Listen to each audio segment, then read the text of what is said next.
Right, so I have returned once again today to deliver another chapter of the Juuni Taisen, the Zodiac War, the manga series. And in this stream we are covering chapter 10.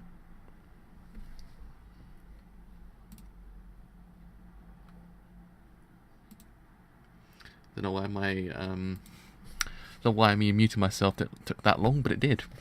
No idea why. My computer was going to really slow just then. Right, so yes, last week we had the fight between Monkey and Rabbit, and as we know, it ended pretty freaking poorly for Monkey. Which does in theory kind of just then bring certain things into perspective about her character and kind of who she was, and whether or not she was actually kind of legit. I was like, okay, I like that aspect of her character, because you're kind of like, do you believe what she's saying, or don't you believe what she's saying? Is it what she's saying true? We don't know. It's just one of those things. Now you start to question everything around it, because you're like, so how would you have done it then if you survived? Because by the looks of things, this would never have worked. So it goes to show you, talk no jutsu does not work in real life circumstances. Especially if you've got a crazed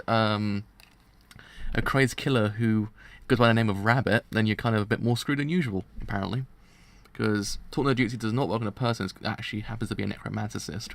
Let's face it. So, I don't know what she was trying to figure out with that one, but it was kind of interesting to see whether or not it worked, but it didn't. So anyway, let's begin chapter 10 and see what actually happens in this chapter. See what goes down. So, at long last, after 70 years of careless war between two nations, leaders have reached an agreement for an armistice.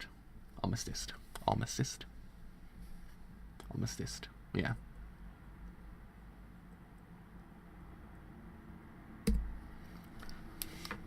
I've managed to end another war, but my work isn't done. Not yet.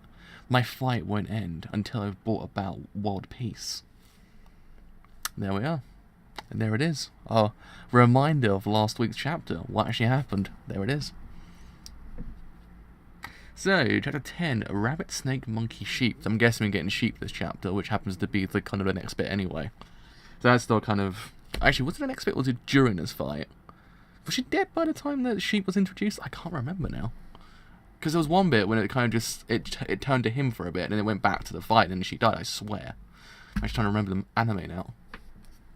But yeah, anyway. Enough talk of the anime. Let's see what happens. What? He didn't even look at me first. He simply turned his wrists. How could he be capable of such a masterful attack? Oh, here we go. Here we go. I saw how he fights. He was barely average with the sword.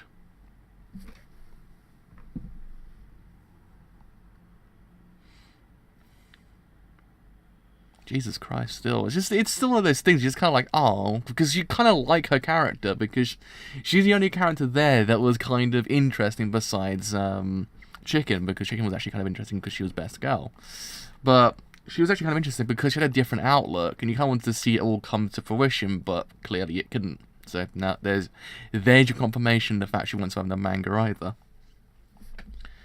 Was it all an act to trick me into believing that he is an amateur? No. That was no act, I'm sure of it. And how did he do it? Uh-oh. Uh-oh. Uh-oh. There's the head. There is the head. It's actually a pretty freaking good tactic, actually, that when you think about it. Like, I'm kind of like, Rabbit, screw you, but it's kind of like, I can see what he was trying to do there. I was like, eh.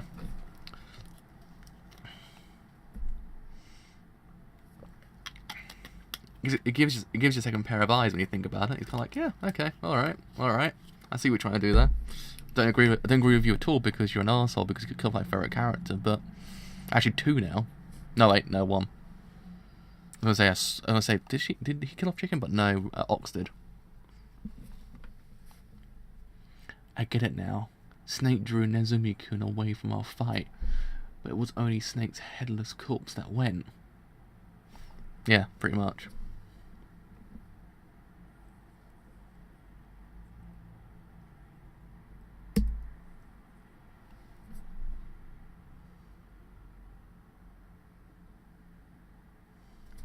I can see you because my friend is watching you.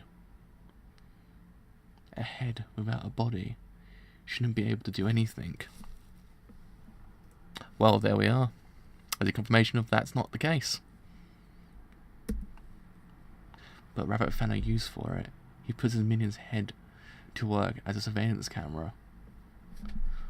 With eyes to watch over his back, he used the severed head to gain an advantage. It's nice to know a friend you can trust has your back. Really, really nice. It's going to be alright. Don't be afraid. I ain't taking your life. But in exchange, I want you to be my friend too. You know, from when I first saw you, I always liked you. This is kind of disturbing. Not gonna lie, it's kind of disturbing. He's got an uneasy nature about him, just like, please stop. I can't believe it. Monkey lost. Because one of the things that I've actually kind of realised, they introduced the team, the behind closed door team by now, didn't they, in the anime? Because it was like, oh, these people will survive, and the monkey dies. And it's kind of one of those things that's kind of like, ah, got you there, didn't it? But clearly that wasn't the case in the manga, I don't think. I actually might be wrong. Do correct me if I'm actually wrong with that case. To think that the great hero of peace, one of the 3 top contenders, was eliminated so soon. Except, she wasn't eliminated. She's now Rabbit's friend, his minion. When he raised his hand at the start, no one person there believed he was being genuine, and for the most part, he wasn't, except he did want to be her friend. Ah, God, it's disgusting. Please stop.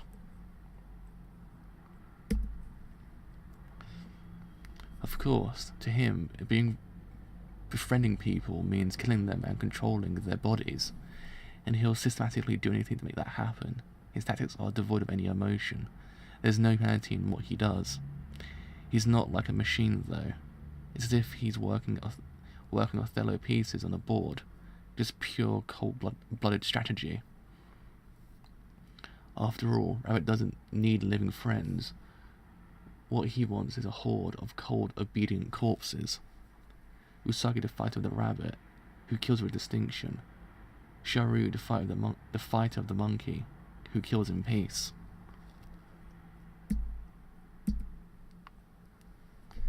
One is crazy strong and the other is just crazy. Is there anyone who can beat them? Oh! Hitsuji, the fighter of the sheep.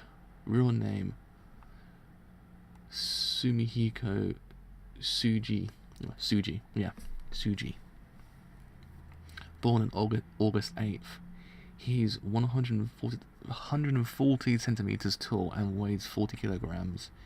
He's a victor of the 9th Zodiac War. Ah. See, I still kind of like how it's structured here more than the actual anime. I don't know why. I just think here it's structured a lot better. I don't know. It gets you sometimes. You're like, yeah, I kind of like the manga a bit better.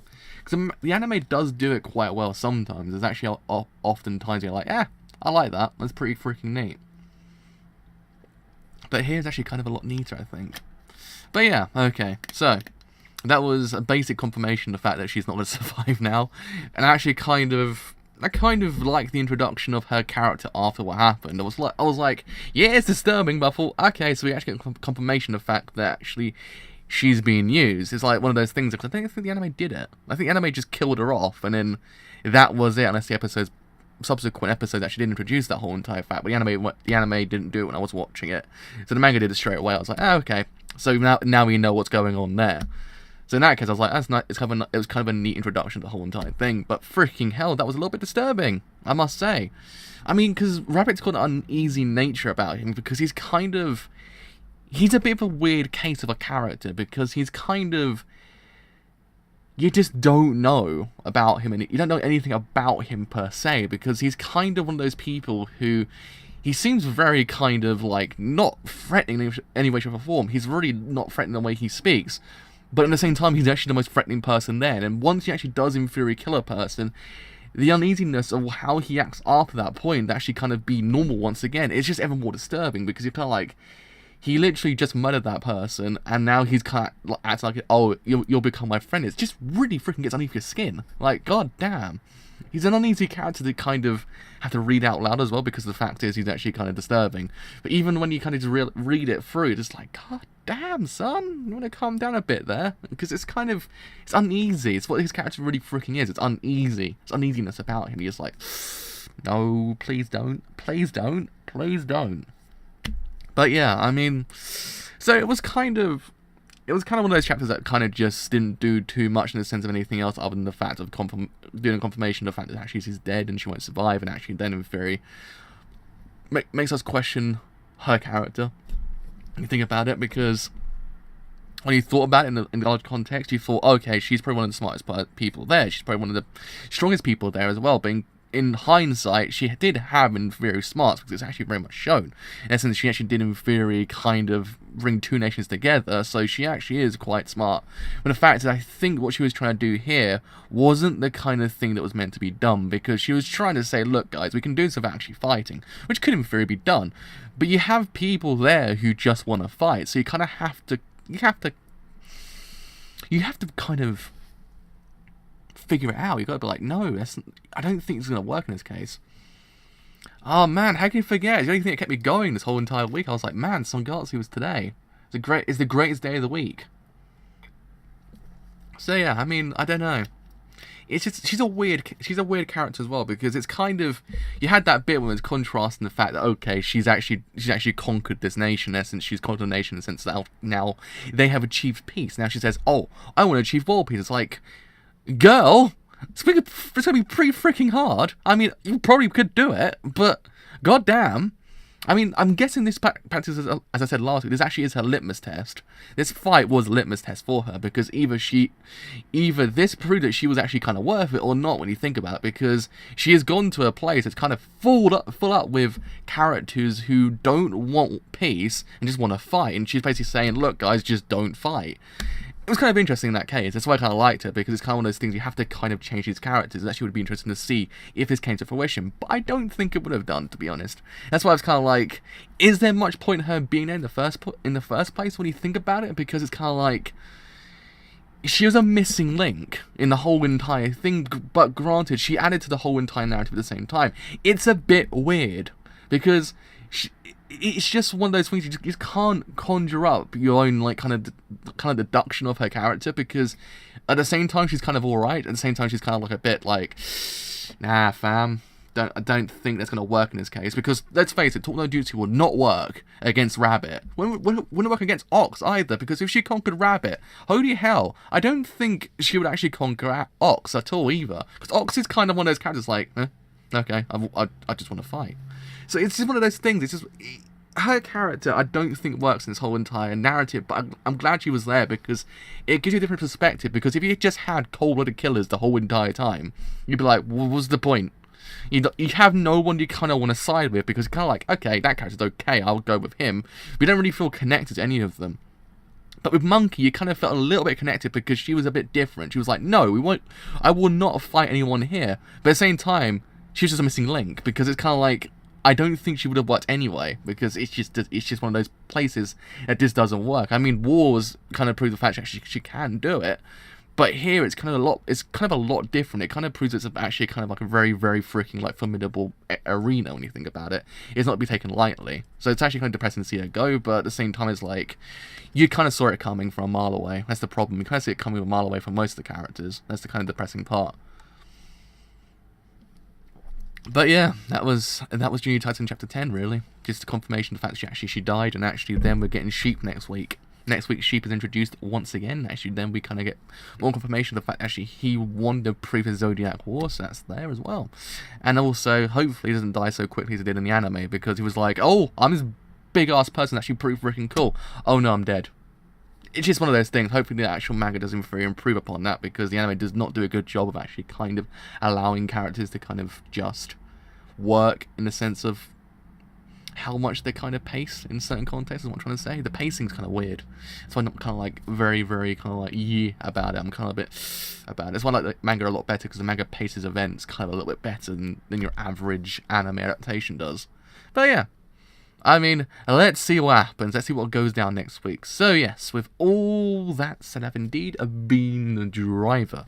If you have enjoyed this whole entire stream as a whole, and you do want to leave a like, then do leave a like, because indeed, it does help quite a bit if you have enjoyed what I do here. And you want to stay a bit longer, then do the sub, because indeed, it does help me quite a bit. But until 25 minutes with Sangatsu no Line, I think. No, wait, not 25 minutes, about almost an hour, actually. Well, in about an hour with Sangatsu no Line, episode 7, I believe, of season 2. See you guys then. Bye for now.